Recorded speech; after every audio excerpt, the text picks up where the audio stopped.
Assalamualaikum warahmatullahi wabarakatuh. Perkenalkan, nama saya Ahtia Nabila Putri dari kelas 1A Prodi D3 Keperawatan Poltekkes Kemenkes Bengkulu. Baiklah, saya di sini akan menjelaskan sedikit materi tentang sistem reproduksi wanita dan kehamilan. Anatomi reproduksi wanita. Ovarium, sepasang organ terletak di samping uterus yang difiksasi oleh beberapa ligamentum. Lig ovarica mengikat ovarium dengan uterus pada bagian tengah. Lig suspensorium ovari mengikat ovarium pada bagian samping ke dinding panggul. Mesovarium menahan ovarium pada sekitarnya. Ligamentum Broad terdiri dari lig suspensorium ovari dan mesovarium.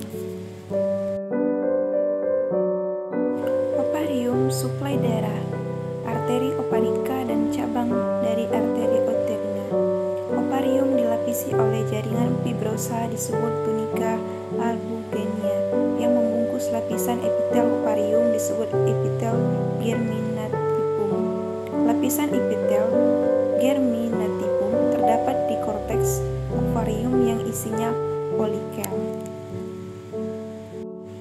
Ovarium, setiap folikel berisi telur yang belum matang disebut oosit. Sel yang mengelilingi oosit disebut sel folikel atau satu lapis sel yang tebal. Sel granulosa atau saat terjadi pertumbuhan folikel di mana lapisan menjadi tebal. Ovarium, folikel primordial, satu lapis sel folikel gepeng mengelilingi oosit. Folikel primer terdiri dari dua atau lebih lapisan sel granulosa terbentuk koboid membungkus oosit. Folikel sekunder, terdapat ruangan berisi cairan di antara sel granulosa yang disebut antrum. Ovarium, folikel digraph, folikel sekunder yang mengalami pematangan terlihat benjol pada permukaan ovarium. Ovulasi, pengeluaran oosit dari pemecahan folikel. Corpus luteum, perubahan folikel yang pecah setelah ovulasi. Tuba uterina atau tuba fallopi dan saluran telur menerima oosit yang diovulasikan dan tempat terjadinya fertilisasi. Dari bagian lateral yang terbuka sampai uterus melalui isthmus. Bagian lateral mengalami pembesaran membentuk ampula. Ujung dari ampula membentuk infundibulum yang bersilia berbentuk seperti jari disebut fimbria. Tuba uterina tidak berhubungan langsung dengan ovarium dan oosit yang diovulasikan dilepas ke kavum peritoneal. Silia yang bergetar pada fimbria menyebabkan oosit terbawa ke tuba uterina. Oosit dibawa menuju ke uterus dengan cara peristaltik dengan gerakan silia. Tuba uterina, sel yang tidak mempunyai silia, berperan menjaga oosit dan memberi nutrisi pada sperma dan menjaga kelembapan. Mesoflying peritoneum visceralis yang memperkuat tubuh uterina. Uterus, ruangan organ seperti dompet tebal, terletak di panggul atau pelvis, di depan rektum dan di belakang atas vesika urinaria.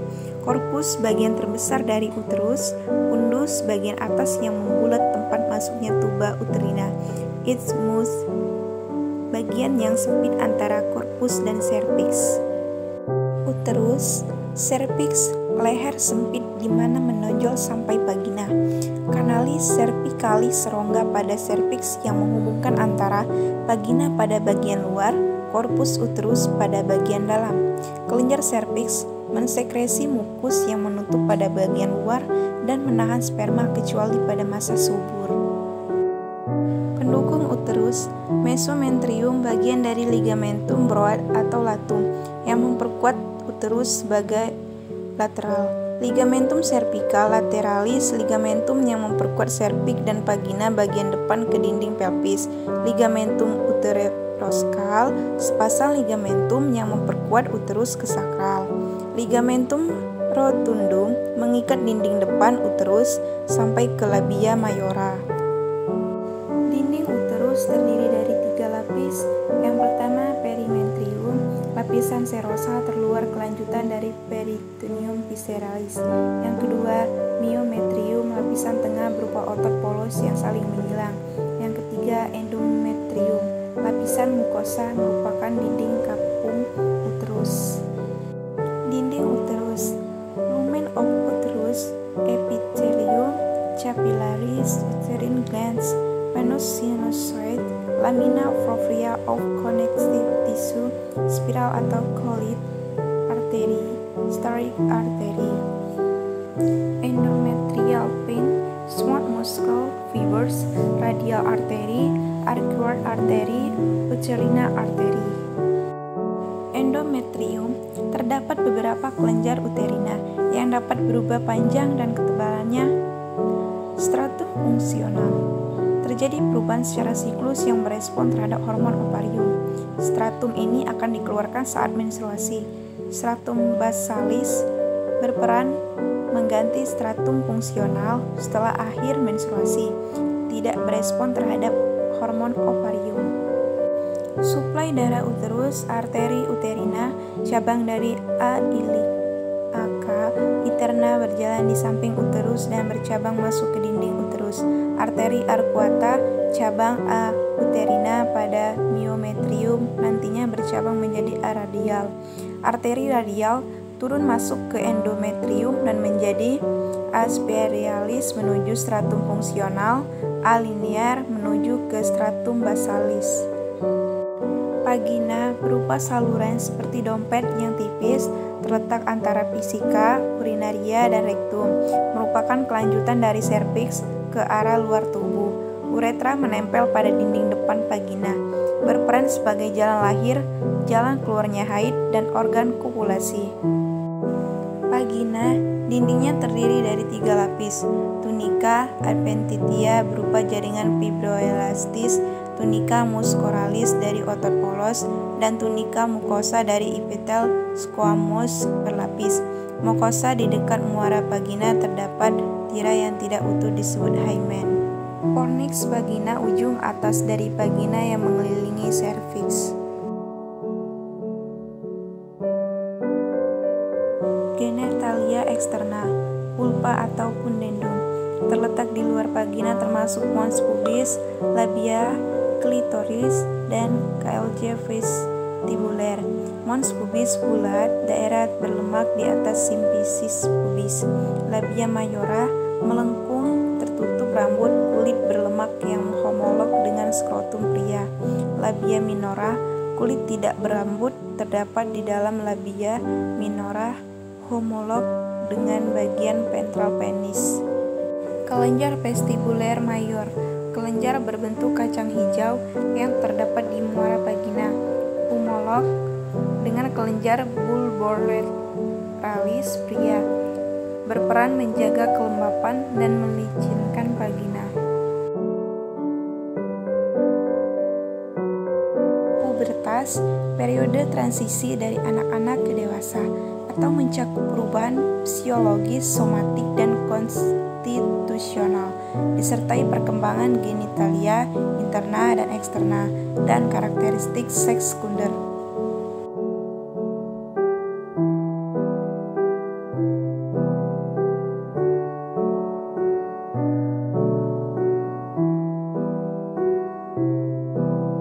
Siklus reproduksi, selama masa suburnya wanita mengalami siklus seksual yang melibatkan perubahan ovarium dan uterus.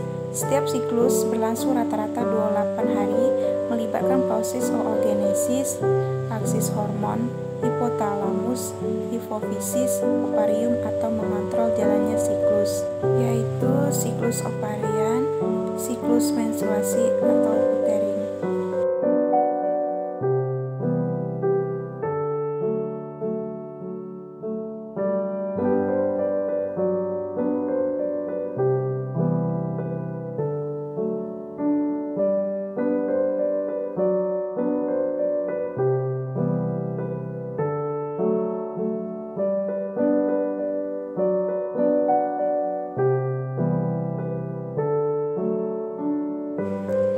Gonadotrophic hormones and their effects on the ovaries, GnRH, FSH, dan LH.